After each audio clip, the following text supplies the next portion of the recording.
শ্রী শ্রী রামকৃষ্ণ কথামৃত দশম খণ্ড পঞ্চম পরিচ্ছেদ। ঠাকুর তিনি দক্ষিণেশ্বর মন্দিরে আছেন এবং সেখানেই কথা বলছেন। তো রাত্রে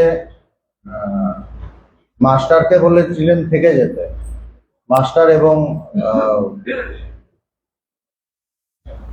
গোপাল বলে এক ভক্ত, তাকে বলেছিলেন ঠাকুর থেকে যেতে। তো তারাই থেকেছেন, রাত্রে থেকেছেন এবং মাস্টারকে ঠাকুর বলেছেন যে তুমি আমার ঘরেই শোবে, আমার ঘরেই থাকবে। তো সেখানে ঠাকুরের সাথে মাস্টারের কথা হচ্ছে, মানে মনির কথা হচ্ছে। তো ঠাকুর বলছেন যে আমি কি কি কথা বলি, তখন মাস্টার একটার পর একটা বলছেন আপনি এটা বলেছিলেন, ওকে এটা বলেছিলেন, তাকে ওটা বলেছিলেন। তো ঠাকুরের ভাল লাগছে। তো সেখানেই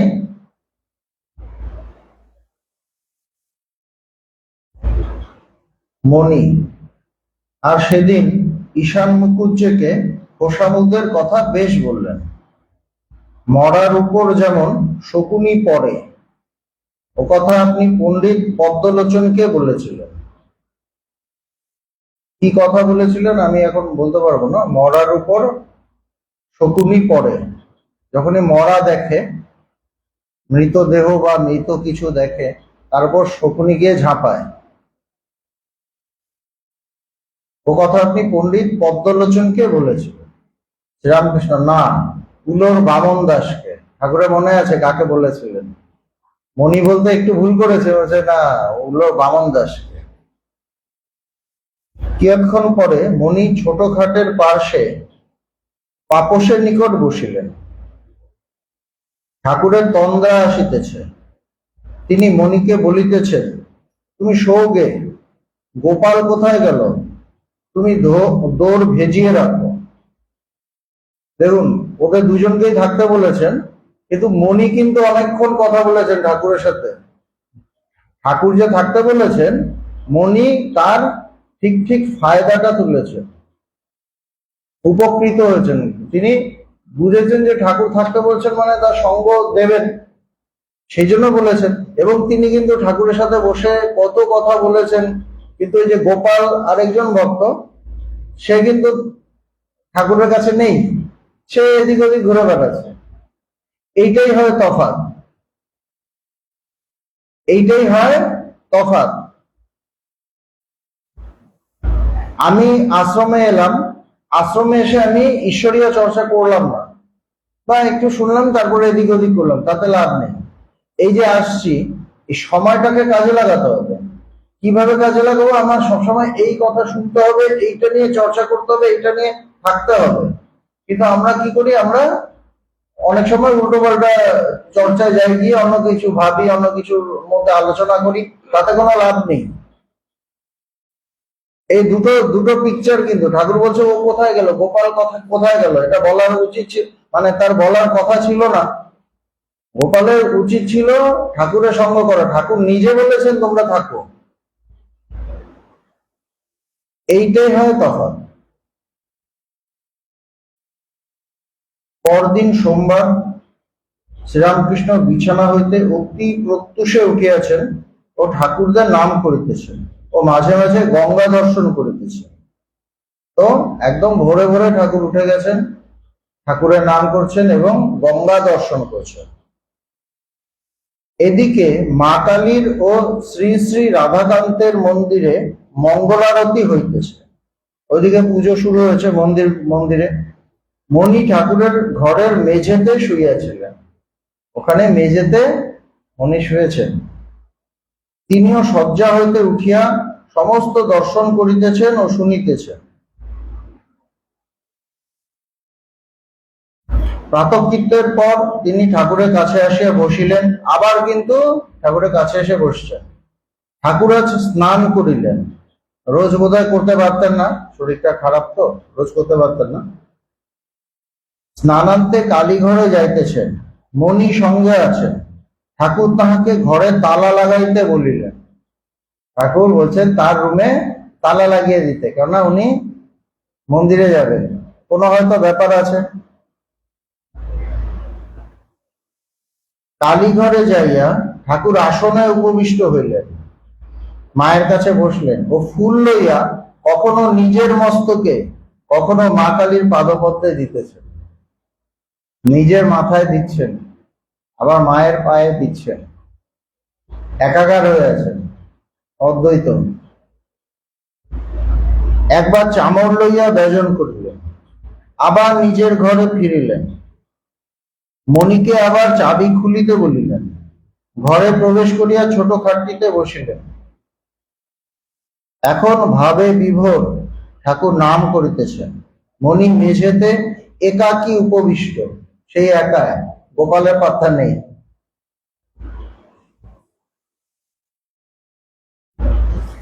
এইবার ঠাকুর গান গাইতেছেন, ভাবে মাতোয়ারা হইয়া গানের ছলে মণিকে কি শিখাইতেছেন যে কালী ব্রহ্ম, কালী নির্গুণা, আবার সগুণা, অরূপ, আবার অনন্ত রূপিণী। ঠাকুর মায়ের গানগুলো করছেন, মায়ের ভাব, মায়ের কথা বলছেন। এবং সেখানে গানগুলোর মধ্যে যেটা আছে সেটা হলো কালী ব্রহ্ম, মানে শক্তি ব্রহ্ম এক। ঠাকুরের কথা আছে না, ব্রহ্ম শক্তি অভেদ, ওইটা আছে। তিনি নির্গুণা, মানে কালী নির্গুণা আবার সগুণা। সেই মহাশক্তি কখনো সে নির্গুণ, সেই ব্রহ্ম, কখনো শক্তি, তখন সৃষ্টি স্থিতি প্রলয় করছেন। অরূপ আবার অনন্ত রূপিণী, অরূপ মানে একদম রূপের পারে, আবার সমস্ত কিছুই তিনি, অনন্ত রূপিণী, দুটোই তিনি। এই ভাব গানগুলোর মধ্যে। বেশ কয়েকটা গান গেয়েছেন। মণি মনে মনে করিতেছেন, ঠাকুর যদি একবার এই গানটি গান, আর ভুলালে ভুলবো না মা, দেখেছি তোমার রাঙা চরণ। এটা মনে হচ্ছে যে ঠাকুর যদি এটা গান, কি আশ্চর্য, মনে করিতে না করিতে ওই গানটি গাইতেছে। মানে ভক্ত ভগবানের সাথে কানেক্ট হয়ে আছেন, একদম কানেক্ট, তার ভেতরে আসছে, ঠাকুর ওটাই করছেন।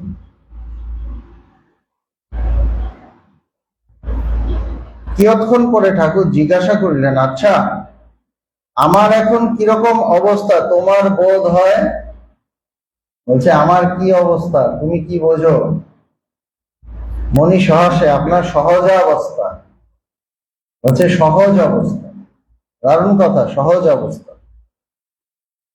ঠাকুর আপন মনে গানের ধোঁয়া ধরিলেন, সহজ মানুষ না হলে সহজকে না যায় চেনা।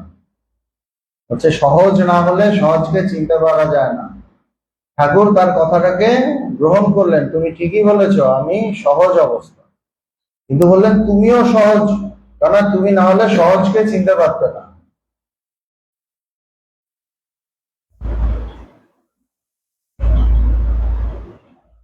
একাদশ খণ্ড, প্রথম পরিচ্ছেদ।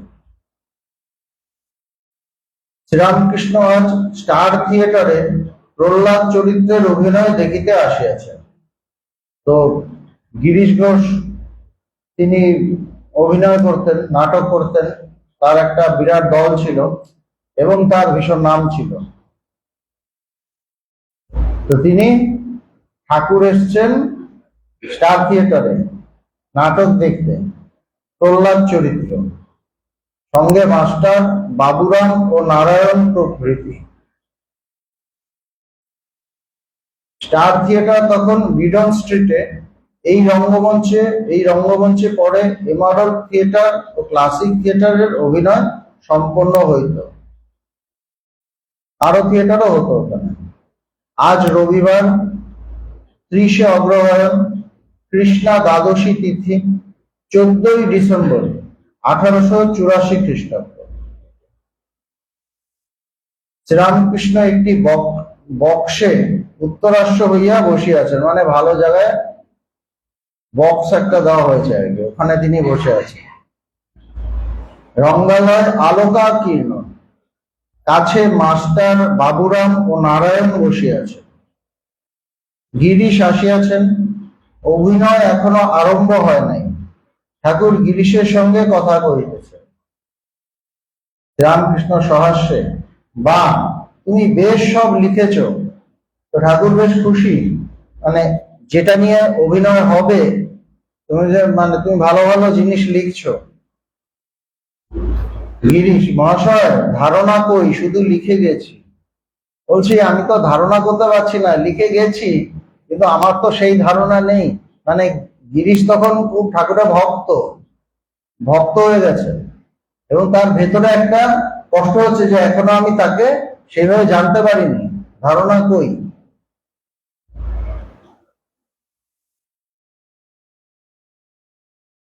শ্রীরামকৃষ্ণ, না, তোমার ধারণা আছে। সেই দিন তো তোমায় বললাম, ভিতরে ভক্তি না থাকলে চালচিত্র আঁকা যায় না। বলছে তোমার ভক্তি না থাকলে তুমি এইভাবে লিখতে পারতে না, তোমার ধারণা আছে মানে তুমি কিছু বুঝেছো। ধারণা চাই। কেশবের বাড়িতে নব বৃন্দাবন নাটক দেখতে গিয়েছিলাম, তো কেশব সেনের কথা বলছেন, তার বাড়িতে ঠাকুর নাটক দেখতে গেছে নব বৃন্দাবন। দেখলাম একজন ডেপুটি 800 টাকা মাহিনা পায়, তো একজন গেছে আর কি, সে 800 টাকা পায় মাইনে, সেই সময় 800 টাকা মাসে বেতন, তার মানে এখন কত হবে চিন্তা করুন। ডেপুটি, সকলে বললে খুব পণ্ডিত। ঠাকুর গেছেন, দেখছে ওই যে মানে একজন খুব ঘোমরা চোমরা একজন এসছে, এবং সবাই বললো খুব পণ্ডিত। কিন্তু একটা ছেলে লয়ে ব্যতিব্যস্ত, ওর ছেলেকে নিয়ে এসছে আর কি নাটক দেখতে। কি নাটক? নব বৃন্দাবন। নব বৃন্দাবন মানে বৃন্দাবন নিয়েই কিছু আধ্যাত্মিক কিছু, এবং দেখছে ছেলেকে নিয়ে এসছে, ছেলেকে নিয়ে পাগল হয়ে আছে, ব্যতিব্যস্ত। ছেলেটি কিসে ভালো জায়গায় বসবে, কিসে অভিনয় দেখতে পাবে, এই জন্য ব্যাকুল। এদিকে ঈশ্বরীয় কথা হচ্ছে, তা শুনবে না। ছেলে কেবল জিজ্ঞাসা করছে, বাবা এটা কি ওটা কি, তিনিও ছেলে লয়ে ব্যতিব্যস্ত। আধ্যাত্মিক কথা যে হচ্ছে, দারুণ নাটক হচ্ছে, সেটা শুনছে না, সেখানে মন নেই। দেখো কোথায় তোমাকে নিয়ে এসেছি, ভালো করে বসো, কি খাবে, এটা খাবে, এটা এনে দেবো, ওটা এনে দেবো, এটা কি জিজ্ঞেস করছে, ওটার উত্তর দিচ্ছে। মানে যেটা বলা হচ্ছে, যেটা দেখানো হচ্ছে, ওখানে মন নেই। এইটাই হয় ম্যাক্সিমাম। ভগবান বলছে না, আমি দেখাতে গিয়ে কিছু পাইনি, দেখতে গিয়ে সব পেয়েছি। যে দেখতে যায় সে সব পেয়ে যায়, ও তো দেখতে যায়নি, দেখাতে গেছে। কেবল বই পড়েছে মাত্র, কিন্তু ধারণা হয় নাই। এই কথাগুলো কেন বললেন? এই কথাগুলো বললেন এই জন্য যাতে ধারণাটা হয়। কথাগুলো বললেন এই জন্য যাতে ধারণা হয়। ধারণা হয়নি, তার মানে কি সে ঈশ্বরীয় কথা শুনেছে, কিন্তু ঈশ্বরীয় কথার মধ্যে সে ঢুকছে না, তার ওখানে ভাল লাগছে না, ওই কথায় তার মন নেই, তার মন এই ছেলেকে নিয়ে। ঈশ্বর মানে কি? ঈশ্বর মানে যিনি সবকিছু পারে, যাকে পেলে সব পাওয়া যায়, যে সমস্ত কিছুর অন্তরে যিনি আছেন, একমাত্র সত্য। ঠাকুর কি বলছেন? ঈশ্বরই একমাত্র সত্য, ঈশ্বরই বস্তু, বাকি সব অবস্তু। ঠাকুর তো তাই বলছেন, কিন্তু সেটা সে বুঝছে না, কিন্তু গেছে, যেতে গিয়ে নিজেকে দেখাচ্ছে বা ছেলেকে দেখাচ্ছে, ছেলেকে দেখাচ্ছে যে আমি কত ভালো বাবা, কিন্তু আসল যাকে দেখার জন্য গেছিস তাকে দেখলাম। এইটাই হয় ম্যাক্সিমাম জায়গায়।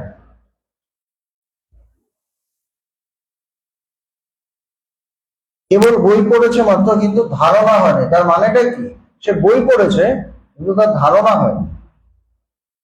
গিরিশ, মনে হয় থিয়েটার গুলো আর করা কেন?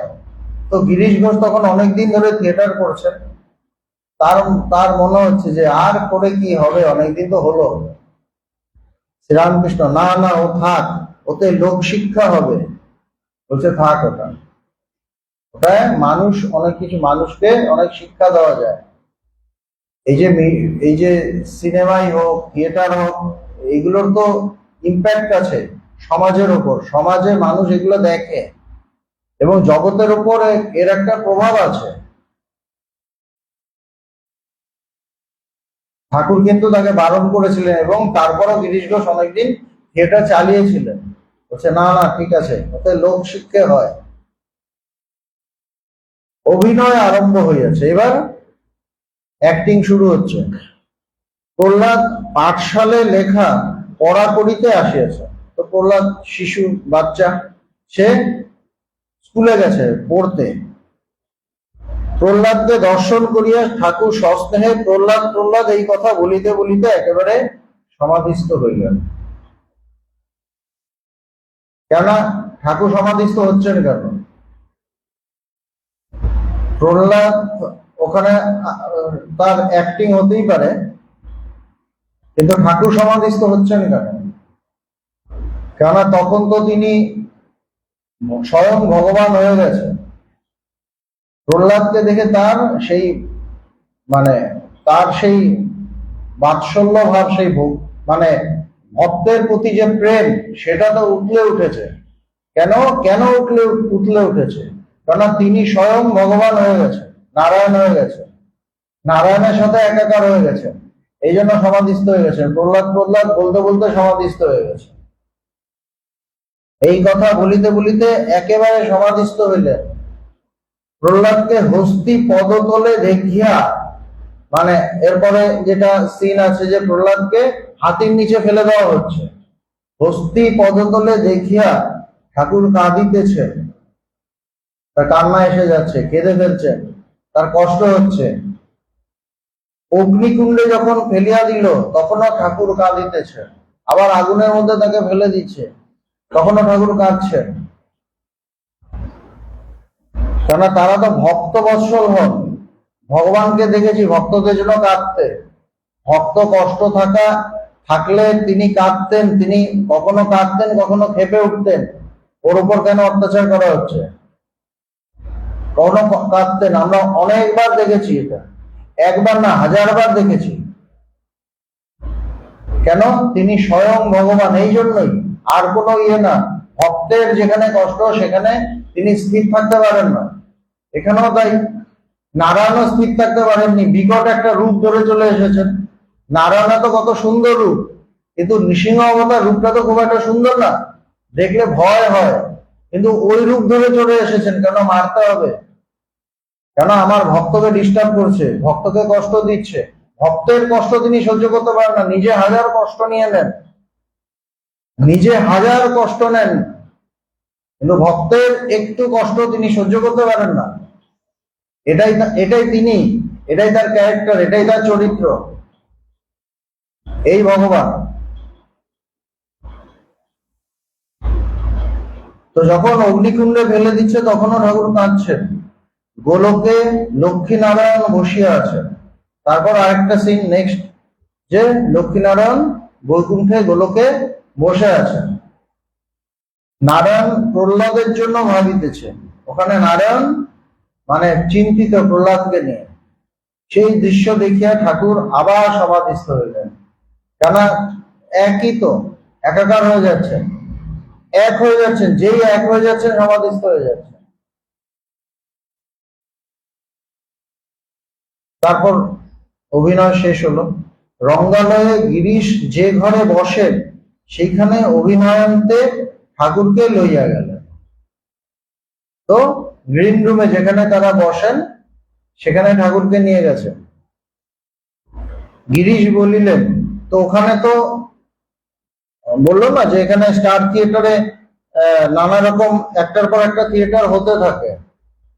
প্রহ্লাদ চরিত্র হয়েছে, সেটা গিরিশ ঘোষ করেছেন। আবার আরো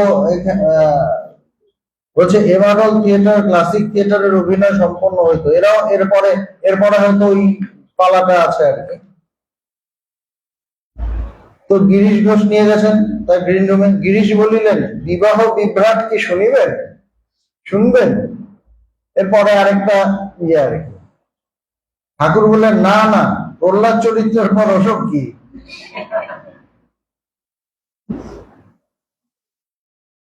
বলছে প্রহ্লাদ চরিত্রের পর এই বিবাহ বিভ্রাট প্রত্যেকে কোথায় নামাচ্ছ? এইটা কিন্তু সব জায়গায় প্রযোজ্য। ঈশ্বরীয় কথা শুনলাম, তারপরে একদম পুরো মেতে গেলাম জগতের বিষয় নিয়ে, এটা ওটা এটা ওটা, একই কিন্তু এক না। এখানে যে ক্লাস হবে, ক্লাসের পরে কিন্তু শুরু হয়ে যাবে বাজার। মানে এগুলো এই যে ঠাকুরের ক্যারেক্টার, এটা নিজের মধ্যে আনার চেষ্টা করতে হয়। এটা চেষ্টা করতে হয় যাতে এই ক্যারেক্টারটা, এই চরিত্রটা আমার মধ্যে আসে, বা এই ব্যাপারটা। এই যে কথাটা সাধারণ কথা না, প্রহ্লাদ চরিত্রের পর ওসব কি।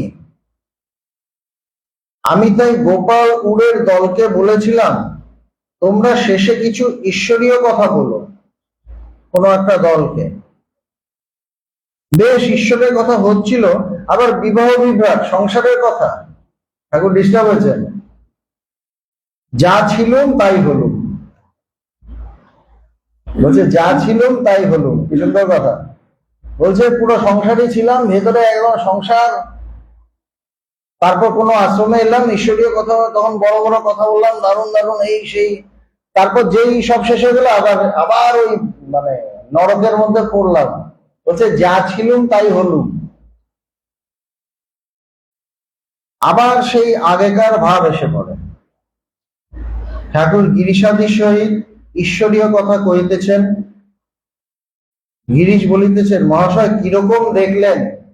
তো গিরিশের একটা প্রশ্ন, তিনি তো এনেছেন ঠাকুরকে, তা আপনি কেমন দেখলেন, ভালো লেগেছে কিনা, এই এটা জিজ্ঞেস করছেন। রামকৃষ্ণ, দেখলাম সাক্ষাৎ তিনি সব হয়েছে, সাক্ষাৎ তিনি সব হয়েছে, সবই তিনি। যারা সেজেছে তাদের দেখলাম সাক্ষাৎ আনন্দময়ী মা। ওরা কিন্তু সেজেছে, কিন্তু ঠাকুর কিন্তু তাদের ওইভাবে দেখছেন না যে ও তো ওর মেয়ে, এই সেই ওর ছেলে, এরকম দেখছে না। বলছে সাক্ষাৎ আনন্দময়ী মা। যারা গোলকে রাখাল সেজেছে তাদের দেখলাম সাক্ষাৎ নারায়ণ। একদম ঠাকুর ওইভাবেই দেখছেন, এই জন্যই সমাধিস্থ হয়ে যাচ্ছে। তিনি সব হয়েছেন। তবে ঠিক ঈশ্বর দর্শন হচ্ছে কিনা তার লক্ষণ আছে।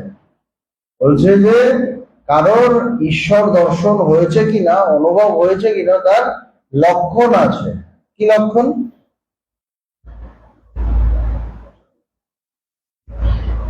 একটি লক্ষণ আনন্দ।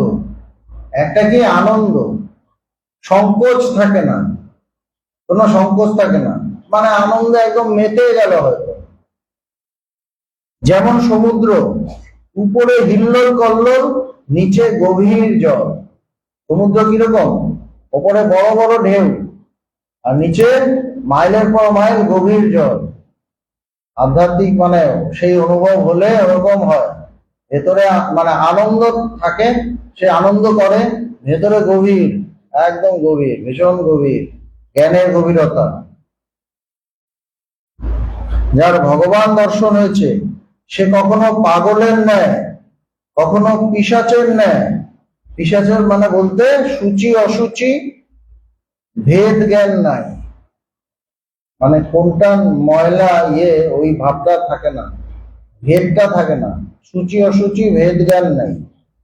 কখনো পাগলের নাই, মানে সে নিজেকে সামলাতে পারছে না, ভেতরে এমন আনন্দ হচ্ছে, এখন টালমাটাল হয়ে গেছে।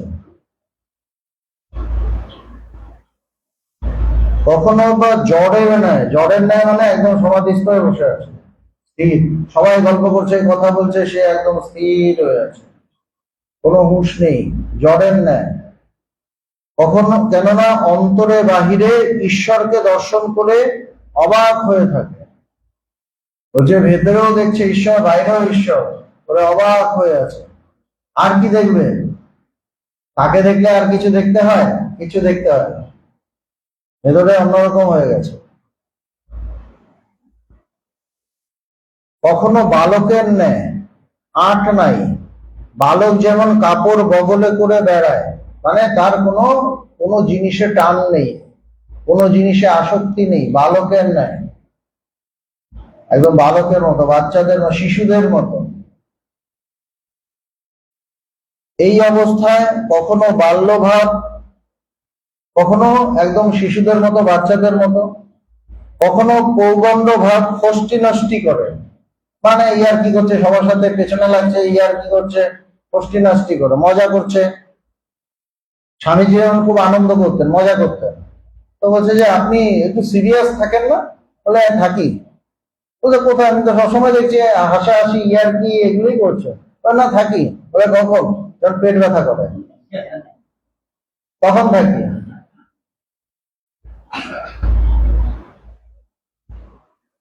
তো বলছে যে পৌগণ্ড ভাব, ফষ্টি নষ্টি করে, কখনো যুবার ভাব, কখনো একদম ইয়ং যুবকদের মতো, যুবার ভাব। যখন কর্ম করে, লোক শিক্ষা দেয়, তখন সিংহ তুল্য, তখন তেজিয়ান। যখন সে লোক শিক্ষা দিচ্ছে, মানুষকে শেখাচ্ছে, তখন ওরকম বালকের মতো না, তখন একদম তেজিয়ান, লোক শিক্ষা দিচ্ছে। জীবের অহংকার আছে বলে ঈশ্বরকে দেখতে পায়। বলছে এটা কাদের হয়? যে ঈশ্বরকে পেয়েছে, ঈশ্বরকে অনুভব করেছে, সত্যকে যে জেনেছে, তার এরকম। কিন্তু জীব, সাধারণ মানুষ জানতে পারে না। কেন? অহংকার আছে বলে ঈশ্বরকে দেখতে পায় না। যখন অহংকার থাকে তখন আমরা তাকে দেখতে পাই না, তাকে বুঝতে পারি না। মেঘ উঠলে আর সূর্য দেখা যায় না, কিন্তু দেখা যাচ্ছে না বলে কি সূর্য নাই? সূর্য ঠিক আছে, কিন্তু আমি তাকে জানছি না বলে, আমি ঈশ্বরকে জানছি না বলে সত্য কি নেই? সত্য ঠিক আছে, আমি জানতে পারছি না। তার মানে কেউ কি জানতে পারবে না? না, কিছু তো জানেই। কই কই জানে রে, ভগবান বলতো না, কই কই জানে রে। তবে বালকের আমি, এতে দোষ নাই, বরং উপকার আছে। তো বলছে কি, তবে কেউ যদি শিশু বালক বধ হয়, তারও তো একটা আমি থাকে, ছোট্ট আমি। বলছে এতে দোষ নেই, বরং উপকার আছে। একটু ছোট্ট একটু আমি, এই আমিটা কি, এটা জ্ঞানের পর আসে। যদি দেহ থেকে যায় তখন তিনি একটু দিয়ে দেন, কেন সংসারে চলাফেরা করতে গেলে একটু আমি লাগবে তো। একদম পুরো যদি সমাধিস্থ হয়ে বসে থাকে তাহলে তো কোনো কাজই হবে না, তখন একটু দিয়ে দেন, ওইটা দিয়ে তাদের জগৎ ব্যবহার হয়। কিন্তু সেটা বালকের আমি, মানে বাচ্চাদের মতো, শিশুদের মতো। তবে বালকের আমি, এতে দোষ নেই, বরং উপকার আছে। শাক খেলে অসুখ হয়, কিন্তু হিঞ্চে শাক খেলে উপকার হয়। সুন্দর না উদাহরণগুলো? বলছে শাক খেলে অসুখ হয়, কিন্তু হিঞ্চে শাক খেলে উপকার হয়। হিঞ্চে শাক শাকের মধ্যে না, মানে শাকের যে অপকার গুলো, হিঞ্চে শাকের মধ্যে ওই অপকারটা থাকে না। মিছরি মিষ্টির মধ্যে নয়। জানো মিষ্টি খেলে নানা রকম সুগার টুগার হয়, মিষ্টি খেলে হয়তো হয় না, ওটাই লিখছে। মিছরি মিষ্টির মধ্যে নয়। অন্য মিষ্টিতে অসুখ করে, কিন্তু মিছরিতে কফ দোষ করে না, অন্য দোষ টোষ হয় না। তাই কেশব সেনকে বলেছিলাম, আর বেশি তোমায় বললে তোমার দল টল থাকবে না। বেশি বললে তোমার দল টল থাকবে না, কেন? তুমি তো তাকে জেনে যাবে, তাকে জেনে গেলে তোমার আমি যে কি হবে কেউ জানে না, হয়তো একদম সামান্য ইয়ে হয়ে গেল। তখন আর দল করবো, যে দল দল করতে গেলে বা একটা সংগঠন করতে গেলে, অর্গানাইজেশন করতে গেলে যে একটা কড়া আমি চাই, বলছে সেটা আর হয়তো থাকবে না। আর বেশি বললে তোমার দল টল থাকবে না। কেশব ভয় পেয়ে গেল।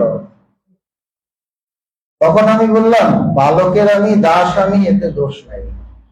বলছে কেশব ভয় পেয়ে গেছিল যখন বলেছিল। বলছে যে বালকের আমি, বলছে না অত ভয় পেও না, আমি থাকবে, শরীর যদি থাকে, তিনি যদি শরীর রাখেন, তাহলে একটু আমি থাকবে, ওটা বালকের আমি, এতে কোনো সমস্যা হবে না।